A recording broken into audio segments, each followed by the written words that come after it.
The thoughts, views, and opinions expressed on the Canna Connect show belong solely to the individuals and do not reflect those of Canna Connect and its affiliates, sponsors, or partners. Canna Connect does not promote or facilitate any activity that violates state or federal regulations. Everything you hear here is strictly for educational and entertainment purposes. It is not legal advice, it is not financial guidance, and it's definitely not medical direction. Seriously, don't take our word for it. Even if someone on the mic sounds like they know what they're talking about, and they're probably crazy smart too. Regardless of how legit our guests may be, you should always do your own homework, consult with your attorney, and understand the risk you're taking before you do anything when it comes to cannabis. Our intention is to keep it real. If you've got a problem with anything we've said, take us to court. So tell me a little bit about yourself. How did you get into, well, what industry do you consider yourself in? We could say, how did you get into cannabis? Maybe that's a good place to start, but then how did you get into HR and payroll as an industry? Great question. So I started off in high school. I liked the product and maybe a little bit too much at times. Yes. Made some friends around that. Some are good friends, some are bad friends, and some of them are still great friends at heart today, where we can have really real conversations with each other that you can't always have with people. It's hard to find. So those relationships I've always carried with me. So I had always had a place in my heart for the product as well, and I always use it for my pre-workout in college too. It's like, go hit some of that up and go to the gym. Yeah. Where'd you go to? Winona State University. State. Yeah. That's right. Great. Excellent training facility. So that was my routine every day, twice a day, and a little too much. But Yeah, I am with you. Hey, we're here. Yeah, We're live on the Canna Connect show, live from Lucky Leap with Shawn Wirth from Paragon Payroll. Not all decisions are good decisions. Not all decisions are bad decisions. Yeah. They all over time lead us to where we are ultimately going to end up. Well, that's right. Yeah. And I found my way to Paragon actually because I believe that people leave organizations not because of the company itself, but because of the manager. So when I found a good manager here at my last company I worked at, and he got into Paragon. Oh. And he was brought in to help revamp the organization, make sure they're already doing really good things since 2016 for the cannabis community. Okay. And we needed some traction. And so they brought him in there because he had a track record of performing and making sure that we're serving the people that we are offering our services to the best of our abilities. Right. So I was on the client-facing side previously. He wanted me to come in here and he said, Shawn, can you work with our cannabis clients to help them optimize their infrastructure, help them understand what is HCM, what is human capital management, what are these pieces that all these other successful businesses are putting into place to be able to have a stone foundation so their houses don't get swept out when they built them on sand. Yep. And we've seen that with a lot of people who have the valley of death in a lot of businesses. You got the small mom and pops, the bloated companies, and there's ones that don't build the right infrastructure that end up getting washed away. Okay. And so for me, I want to make sure that my clients know what they're getting, know how to optimize what they're getting, and then help them understand what are your operational constraints and how can you plan ahead for those bottlenecks. So that way we can have something in place that doesn't feel like a bottleneck, that it becomes something more strategic than reactive. Okay. And what kind of solutions does Paragon Payroll provide? We provide payroll, just like the name suggests. Yep. But anything that is inside the employee life cycle. So we're a single source technology tech stack. We use iSolve technology, but we're the service bureau to that technology specifically for cannabis, 100% of our marketing dollars for cannabis.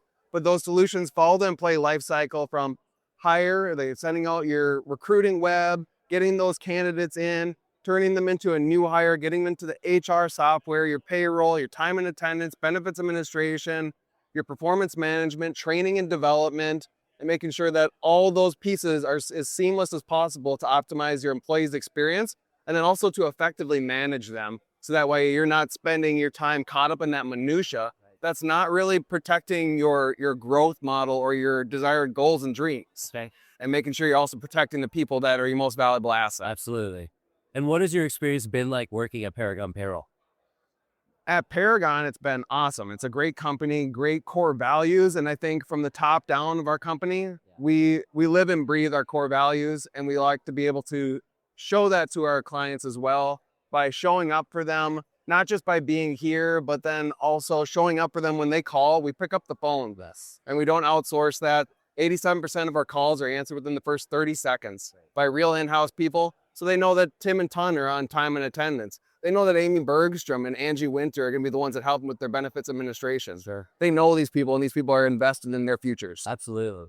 So, how large of a bundle does Paragon Payroll provide? Are there small bundles, medium bundles, larger bundles? Like, if a dispensary operator in Minnesota wants to get started with Paragon Payroll, like, where do you like to start them at?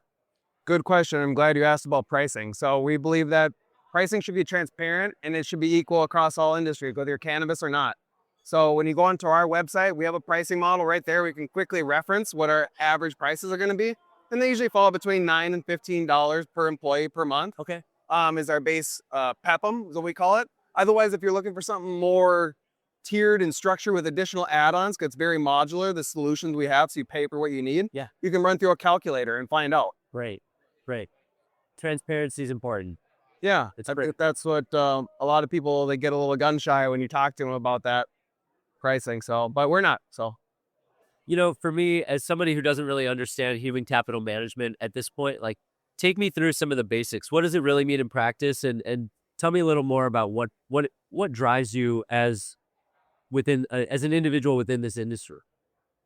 I think from the idea of HCM solutions and then how it actually affects your operations, making sure that you have the appropriate infrastructure for getting that employee onboarded, getting them into your system, making sure that they're managed, trained, developed, supported, they have the tools and access they need to succeed. I see. Yeah. Right? Because if you all of a sudden, let's say you have an unfriendly provider, we're cannabis committed. We take it the next step above cannabis friendly. Yep. We're in it to win it with our clients. Yes. So with that said, when you work with other partners that are less than committed to this industry, Right. and all of a sudden their banking relationship falls out from underneath their feet, and they're like, hey, too bad, we didn't build in banking redundancies, and make sure that we have it tiered so that way if one bank goes, we're not, no disruption for our clients, because that disruption could mean interruptions to their operations, their outputs, their vendors, their trust, their brand. Yeah. And that all gets affected because those employees who have stopped getting paid because they had disruption, Right.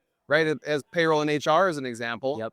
Right. Yeah. That disruption is affecting real people's Of lives, course.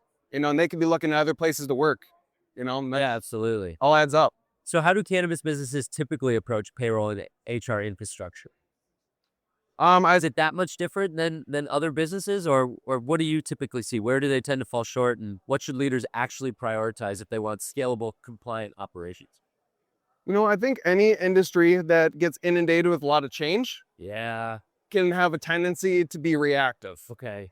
right? When it comes to the things that aren't always the most fun, like payroll and HR is not always fun to do, but it's a necessity. Yeah. It's a necessity to make sure your employees are getting paid, Right. that you're able to manage them. They know what to expect when they show up and when they're scheduled to work. I see. Those type of things are really important. Right. And I think that gets kind of lost in that minutia across all industries, but cannabis specifically, it's been a wild ride for a number of us who've been in this space for a while. Yeah. And I think that's not lost in people. So I think being proactive and making sure that you are putting these pieces into place before they become an issue is where a lot of operators aren't putting enough weight. They're like, okay, now all of a sudden I'm getting dropped and I need to look for a new provider. Or, you know what, I have disparate systems for time and attendance and for my payroll and for my benefits administration. Now all of a sudden I'm switching a broker. Now I don't have access to benefits. My time and attendance solution is not working for me. Now it's kind of a shuffle. Right. Right. Yeah, they're skating. They're skating. Yeah. Good visual. What inspires you inside of Paragon Payroll? I've gotten the chance to meet Clark, Nick, yourself. How is the team culture? Like, how would you describe it? Because you're in Minnesota. You're an individual. You're remote.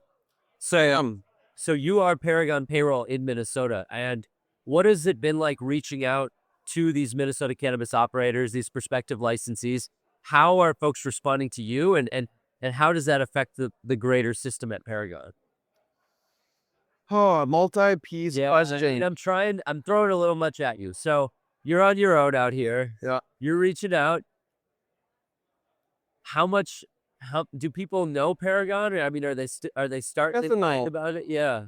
Yes and no. I think that our brand is definitely getting out there because we're taking the time to actually show up boots on ground to a lot of the shows across the country. Yeah, we But appreciate your support. Yeah. yeah, and finding organizations like yourselves that are actually trying to make a palatable difference Right. and bring people together and bridge those and pick those stars, like you said, and try to make a constellation you Yeah. can see. Yes, right. Yeah, We got to connecting the shine, dots. shine bright. That's Yeah. right.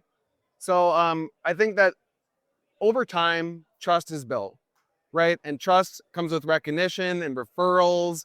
And slowly but surely, if in our market, as we continue to move towards where we're on the precipice of like actually rolling forward with everybody's hopes and dreams and plans, Yeah.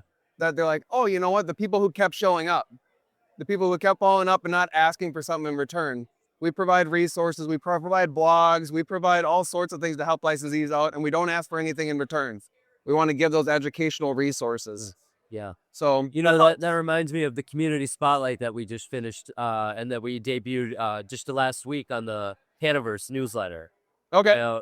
Featuring yourself. Yeah. That's good. Thank you. That was really fun to go through and see all the information about you and what brings you into the space. So if folks are checking this interview out, they want to learn a little bit more about Shawn, we'll include a link to the Cannabis blog post as well as the blog on our website that also features you on there. So like, Yeah, thanks. it's been good getting to know Paragon, and obviously we got to know you quite a bit last year through Brainerd and Yep. some of our Duluth area events. Dunmeyer's, that was great. Great job. Thank you. Yeah, we had a good time at Dunmeyer's. It's been fun getting into Duluth and Brainerd, and we know that's where a lot of the operators are actually going to be, is the greater Minnesota area, you know? So we have to get out there. Well, those chain of lakes are beautiful, so it's a great excuse to go up there when you host another one. Yeah. People need to know it's beautiful up there, so come to one of these events. Absolutely. Yeah, we'll be doing more events the second half of the year in Duluth, Brainerd, and Moorhead. We're going to take CannaConnect on the road and get out into the local markets. So we hope Paragon can join us. I will. I'm only 30 minutes away from Dunmeyer's, where my cabin is. So when I go up to the cabin, Yeah. make a quick slick up there and come visit, all right? Amazing. Anything else you want to share with the people on the CannaConnect show? One thing I would say is rely on your community, ask questions, and don't take people at their word. There's a lot of predators in the grass, and we want to make sure that whether it's not Paragon, it's someone else that's a trusted partner. And people like Steven here and Spencer and Luke, the whole team, Natalie, Yeah. they do a great job on vetting people out to make sure that they're standing up for what they actually believe in. So stay tuned, I guess. Thank you, Shawn. It's great to have you on the show. Cheers. We'll be back on the CannaConnect show.